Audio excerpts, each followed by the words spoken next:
Sangat sadis, Irfan Juanda, berusia 25 tahun, berprofesi sebagai pedagang menjadi korban pembegalan saat ianya hendak pulang ke rumah di Desa Lebang Hulu, Kecamatan Tepah Barat. Lokasi kejadian pembegalan di sekitaran Desa Abail, Kecamatan Tepah Tengah, Kabupaten Simelu, Aceh, sekira pukul 24.30 waktu Indonesia Barat, Selasa, tanggal 9 Juli tahun 2024. Atas kejadian tersebut, Irfan yang merupakan korban pembegalan, oleh orang yang tidak dikenal, mengalami luka di lengan kiri, dan paha kiri, akibat dibacok dengan senjata tajam.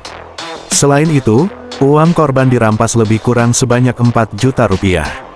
Saat ini korban dalam keadaan selamat, dan sedang berada di Rumah Sakit Umum Daerah Kabupaten Simelu, untuk mendapatkan perawatan medis. Semoga pihak kepolisian Polres Simelu, segera menemukan pelaku pembegalan tersebut, agar tidak meresahkan masyarakat.